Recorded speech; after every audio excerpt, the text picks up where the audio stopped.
నితీష్ తివారీ దర్శకత్వంలో రూపొందుతున్న రామాయణ చిత్రంలో రణబీర్ కపూర్ రాముడిగా, సాయి పల్లవి సీతగా నటిస్తున్న సంగతి తెలిసిందే. ఇందులో రావణుడిగా కన్నడ స్టార్ హీరో యష్ నటిస్తున్నారు. తాజాగా ఈ మూవీకి సంబంధించిన క్రేజీ అప్డేట్ బాలీవుడ్లో తెగ వైరల్ అవుతుంది.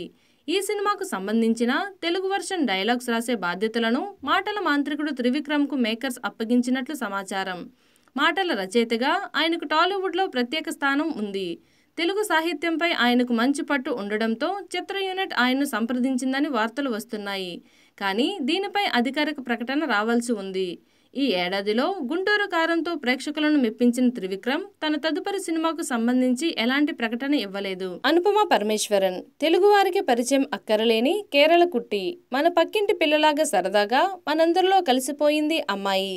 ప్రేమంతో పరిచయమై తెలుగువారి ప్రేమను గెలుచుకుంది. తాజాగా విడుదలైన టిల్లీ స్క్వేర్ సినిమాతో తనలో దాగి ఉన్న మరో టాలెంట్ను ప్రేక్షకులకు చూపించింది. సినిమా చూసిన వారందరూ లిల్లీ పాప దుమ్ము రేపిందరా అంటూ కామెంట్స్ చేస్తున్నారు. తాజాగా అనుపమ పరమేశ్వరన్ తన అమ్మగారైన సునీత ఫోటోను షేర్ చేసింది. ఏప్రిల్ 3 సునీత పుట్టినరోజు కావడంతో సోషల్ మీడియా ద్వారా అనుపమ శుభాకాంక్షలు తెలిపింది. అనుపమ మాదిరే సునీత కూడా ఎక్కువగా సోషల్ మీడియాలో చాలా యాక్టివ్గా ఉంటారు. దీంతో నెటిజన్లు కూడా ఆమెకు పుట్టినరోజు శుభాకాంక్షలు చెబుతున్నారు. కొందరైతే ఏకంగా అత్తమ్మ హ్యాపీ బర్త్డే అంటూ సరదాగా కామెంట్స్ చేస్తున్నారు. అత్తమ్మో నీ కూతురు జాగ్రత్త అని మరికొందరు ఫన్నీ కామెంట్స్ చేస్తున్నారు. కోల్కతా నైట్ రైడర్స్ చేతిలో ఘోర ఓటమి పాలైన ఢిల్లీ క్యాపిటల్స్ కు మరో ఎదురుదెబ్బ తగిలింది. కెప్టెన్ రిషబ్ పంత్తో పాటు ఈసారి జట్టు మొత్తానికి భారీ జరిమానా పడింది. కాగా విశాఖపట్నం వేదికగా ఢిల్లీ బుధవారం కేకేఆర్తో తలపడింది. టాస్ గెలిచి తొలుత బ్యాటింగ్ చేసిన కోల్కతా జట్టు పరుగుల సంద్రంతో మైదానాన్ని ముంచెత్తింది.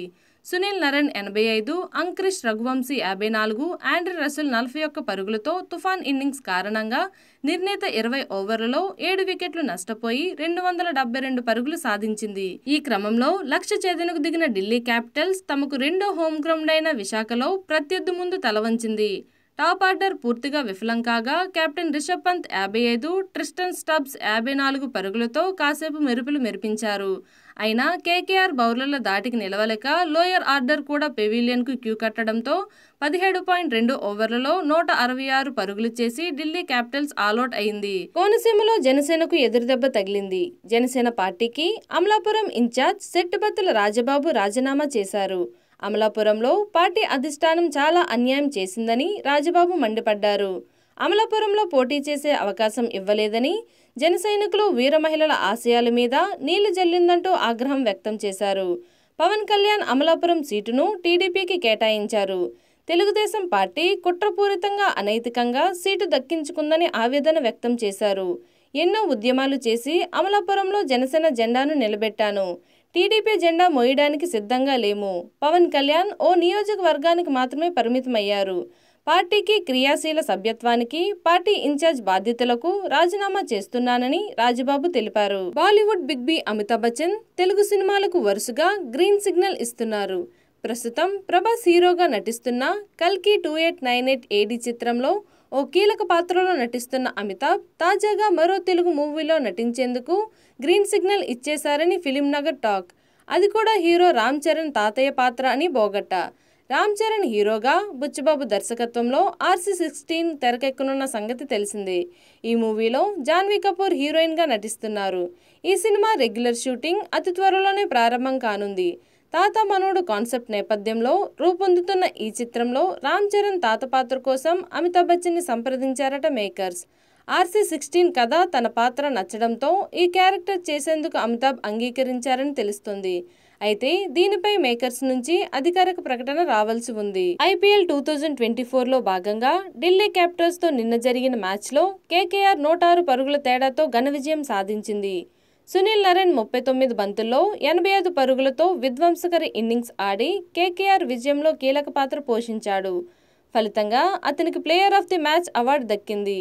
నరేన్ కేకేఆర్ తరపున ఈ అవార్డు అందుకోవడం ఇది 14వసారి. కేకేఆర్ తరపున అత్యధిక ప్లేయర్ ఆఫ్ ది మ్యాచ్ అవార్డులు అందుకున్న రికార్డ్ ఆండ్రీ రసెల్ పేరిట ఉండగా నిన్నటి మ్యాచ్లో నరేన్, రసెల్ రికార్డులను సమం చేశారు.